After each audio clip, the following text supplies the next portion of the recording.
Hello, everybody, and welcome to this edition of Meet the Presenters. Today, we are with the one and only John Scanlon, who is the reason we have this in the first place. John, hello, how are you? I am very well, Andy. And how are you? Well, I'm well. I have a kid's birthday party tomorrow, which I'm not looking forward to, but well, sorry, let me rephrase that. I am looking forward to it. You are And looking, no, and it will be wonderful. yep, 25 screaming kids. Yay. So, anyway, John, we've eventually got to this. We are 1 week to go. I know this time next week we'll actually be in the midst of Irish Night. Correct. Yeah, I'm looking forward to that. And Sarah Jane. Yeah. That'll be good. That'll be good. So we will get to that in a moment. But first things first, right? And you're a hard man to pin down because I know you're busy. I know you're busy. And I know you don't love this spotlight thing either, No, not but really. we're going to do this. So, John, Okay. for those people who don't know, tell us a little bit about yourself. Who are you and what got you into hypnotherapy? And tell us just as much about you as you want to share. Yeah. Okay. Well, look, a lot of people will know that I've heard my story a few times before, so I'll keep this short and simple. Um, my name is John Scanlon, and my company is Empower Hypnotherapy. So I'm based in Wexford. I work a lot with anxiety, trauma, early childhood trauma. Early childhood, largely because I was adopted, so therefore I felt a huge amount of who am I, identity stuff. Lost my parents when I was young. There was a lot of confusion about who I was for internally. Mhm. It's hard enough for most people who are adopted, but when you then lose the people who adopted you as well, it kind of multiplies that. Yeah. Um, and I mean, originally, uh, you know, my job was an accountant. That's what I did. About 15, well, about 10 years ago, I started hypnotherapy Mhm. and I just loved it. So Mhm. today I work so much with early childhood trauma with, and it started as anxiety and just moved into a lot of kind of deep trauma stuff, particularly with FND then as well. So I work a lot Yeah. with functional neurological disorder. And yeah, I mean, I work with it, I train with it because I've developed a huge amount of the techniques myself that I use for FND and for early childhood stuff.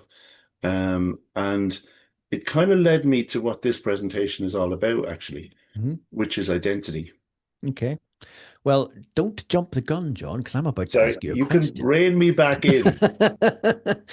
No, that's my next thing. So you've given us a little bit about what you do, and I know you do an awful lot with FND, and we've had conversations about it in many sort of different settings and different Yeah, locations, and it is something that is fascinating and is becoming what you do is becoming more and more um, sought after because there's nothing else that you can. There's nothing yeah. I works mean, as well. Is FND that the is best one way of to put those it? ones where there's nothing wrong physically, Hmm. there's nothing wrong mentally, neurologically, yet people have everything from seizures to tics and dizziness and all points in between. Yeah. Um, and it's a nervous system issue. Mhm. Um, the nervous system, though, is affected by what flows into it, and what affects what flows into it is the neurological system. I, so the amygdala is a big part of it. It's learning how to work with functional neurological issues in a safe way for the clients, actually, because a lot of them have severe trauma, and then a lot of them don't, at least not that they're aware of. Yeah. Um, and that's led to a lot of confusion in that field of, is it a prediction error? Is it trauma? Mm. Um, my view is it's both, actually. Yeah. And I work with it in two different ways. Um, because sometimes somebody can carry a lot of stress in their system. And like, just as a for instance, how heavy is that cup? Hmm. If I told you it weighed 10 ounces, right? How heavy is it?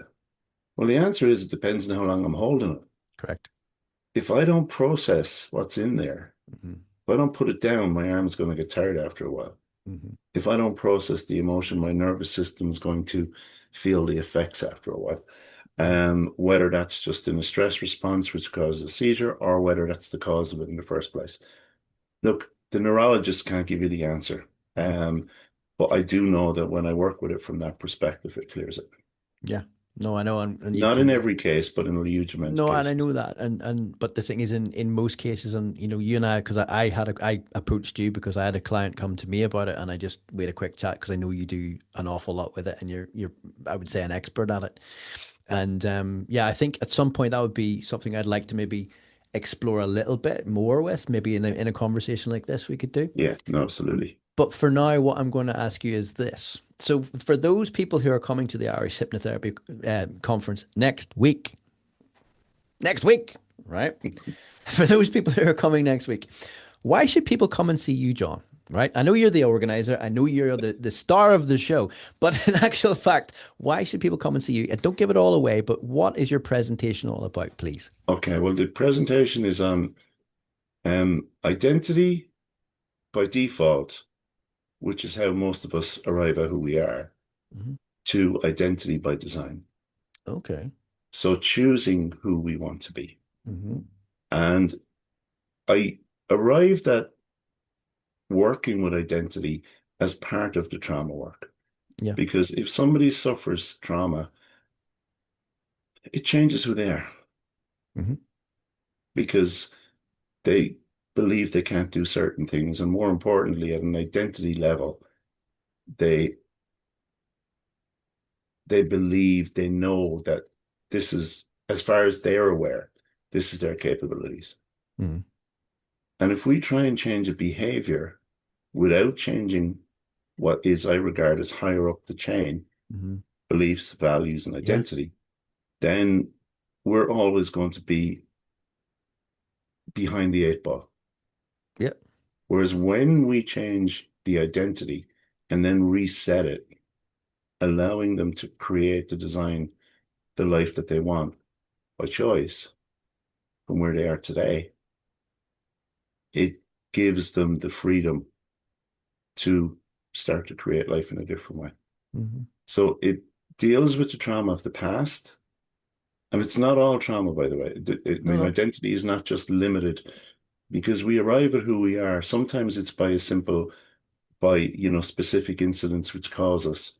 You have F&D, you can't drive. It literally changes who you are. Your Yeah. whole life changes. The longer you have it, the more it changes.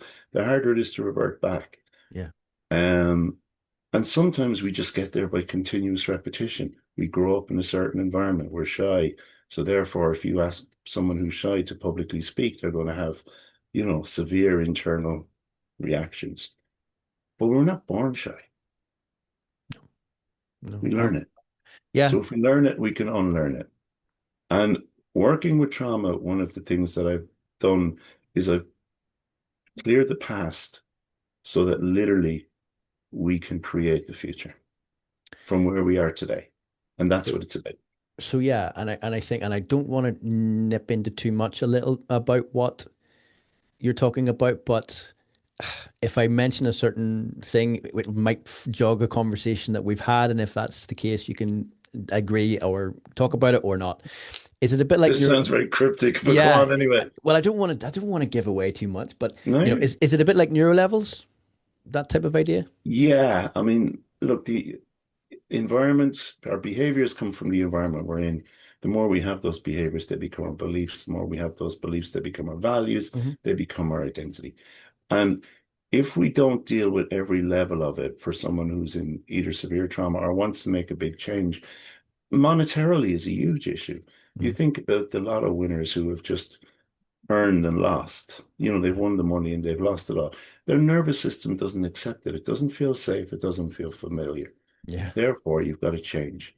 And that's an identity level change. That's not a behavior change. No, That's agreed. not a let's control your spending. That is a much higher up the chain. That's why identity is important. And it's not really dealt with an awful lot. We look at it through future pacing and stuff, and I'll go Yeah. through all that in the thing, but it's deeper than that. Yeah. Yeah. So when can people see you? Sunday morning? Sunday morning, and the reason why I'm suggesting people do it is that if people are stuck, with difficult clients, with clients that won't change, then Hmm. identity level change is the change that will actually help people to do that. It will also help people to design the life they want. so that you're in a different set. You can actually target a different set of people, a different market. Yeah. No, we've talked about this before in a little bit of detail, and I didn't want to go in and spoil it all for you. But I would very much recommend people come and see you on the Sunday morning. Yes, there will have been a party the night before, but I would strongly suggest people get out of their beds and come and see you. So And I'm not on first thing, which is really you good. did that well. You played I did that well. I must have organized a schedule or something. that. But great. I'm looking forward to seeing you. But also, let's ask the next question that I ask everybody. Okay, Mm. so you can answer this from a unique perspective that no one else can. What would you say to someone who was thinking about attending the Irish Hypnotherapy Conference? And what are the benefits to coming? Why should someone attend if they're on the fence? Um, so many different reasons. Yeah, The There's a massive learning. I mean, one of the reasons why I started this is to bring international talents and international techniques and other stuff that goes on beyond our shores, where you can actually do it in person. Like I'm always asked, is this available online? No, is the answer to that.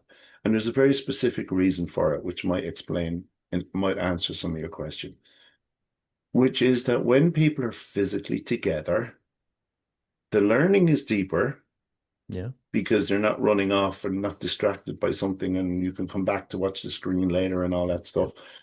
But the second is that you're sitting with a bunch of 200 hypnotherapists. yeah, You get to connect with people. yeah. And more importantly, or as importantly, you get to celebrate what you do Hmm. with people who understand what you do. Because most people in your life won't understand what you do. They won't understand the No. type of work you do and the impact it has.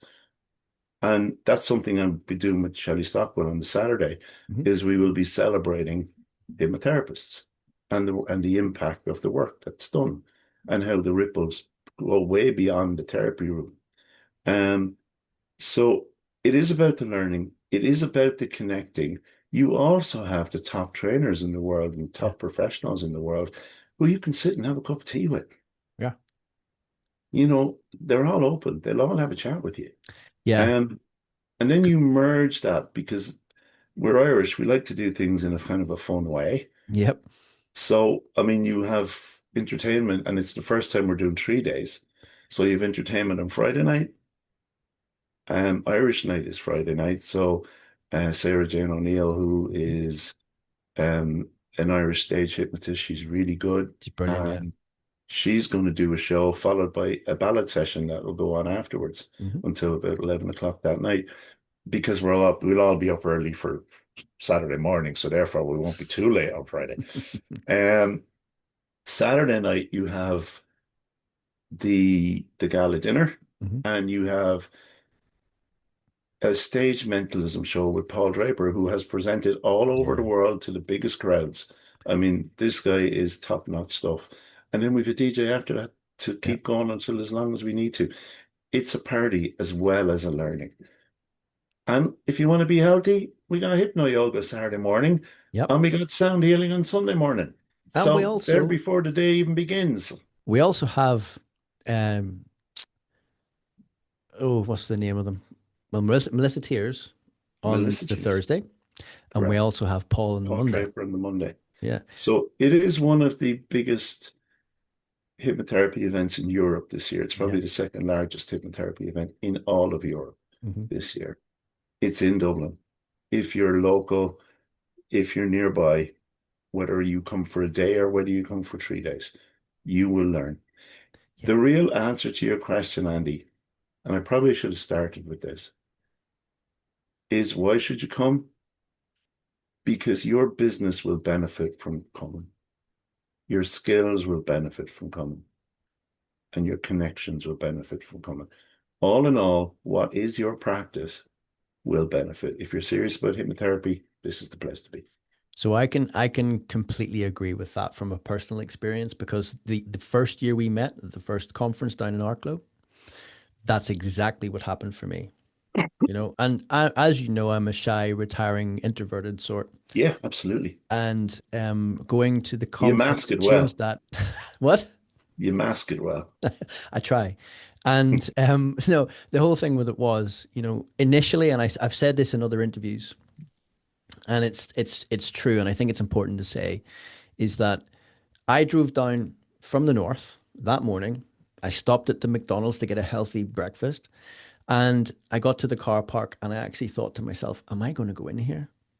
I nearly bottled it because it was like, what am I doing here? Why would I come to this, And as soon as I walked through the door, I met Freddie Jacquin, I met Carl Smith, I met you, I met Kenny Faulkner, all these people. And it was just like home. And I mean that without sounding cheesy, but it's true. It was just like, there was no pretension. There was just nice people having a chat. And I learned bucket loads. And also, my confidence went through the roof. My business skills on this particular type of business grew massively. And I would very much, speaking from personal experience, say that if anyone's sitting with their backside on the fence, jump over onto this side of the fence because it's worth it, big time. And that's all down to you and taking the chance to do it. So thank you. Thank you. Thank you. One of the things that's really central for me, and this is the first time it's gone 3 days. Yeah. Last year when it finished, and I was sitting on this either Sunday evening or Monday morning, I knew that something special had happened that weekend, Hmm. which was it was the feeling of connection that existed all weekend, the family feeling that existed all That's weekend. true.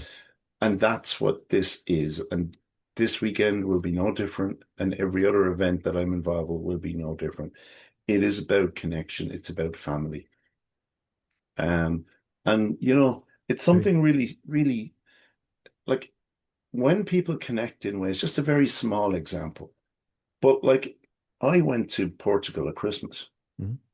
and I actually got guided tours and got put up by hypnotherapists I've met Yeah. at the Irish conference and other conferences. You develop a worldwide network. Mm. You're not limited. You go beyond the sphere of like when this was started, I barely knew too many other hypnotherapists around me, Hmm. to now suddenly being able to do this. Yes, I organize it, so I probably have a slight advantage, but it doesn't matter. You make new connections all the time. It's a very welcoming place. And yeah, for anyone who's thinking about going, I would say it obviously, but So would do I, though. come. But I mean it because I created it so that it could celebrate hypnotherapy, it could support hypnotherapy, is something I believe in passionately. Hmm. Yeah. And everyone who attends is on the same page. And it's a great place to meet people who are like-minded, where, you mentioned it a moment ago, other halves, family, they don't really know, they can't understand what we do. No, absolutely. My wife often says, "You don't work for a living," and and to an extent she's correct, but that's because if you do something you love, you're a There very you lucky go. person and it doesn't feel like work. But having said that, and one of the things you're going to be doing with Shelley as well is, you know, a lot of the time we do work and we take on a lot of stuff that people don't realize, and it's being able to look after yourself as well. And that's the thing, Right. you can It's a go huge into part. an environment where you can talk to people who understand exactly what you go through. It's a massive part. Yeah. Yeah. Yeah. And that's very, very important. And anyone who, we all know that this can be a very solitary business, very solitary profession. So it's a good idea to get yourself in amongst everyone else who does the same things. And I'd say it myself, there are people who I've met from Arklow who are now lifelong friends, and I know that, yourself included. And it's Yeah. one of those things, just because we went and did it. Yeah. Correct. So yeah, anybody who wants to come, there's still tickets, there's still time, Yeah. and I Just would, go out and do it. yeah, That's what you're 100%. told. So there Yeah, you go. 100%. So, John, I'm going to leave it there because we've probably gone on a hell of a lot longer than we planned Yeah, we to. said 10 minutes, but I think we've gone beyond I that. But think we have. That's just the way it yeah, goes with us. But yeah, look, thank you so much for your time. I look forward to seeing you next week. My God. you And know. yeah, thank you for your time. And I look forward to seeing you. Thank you, Eddie. See you on Thursday. Be good. Catch you soon. All right. Bye bye.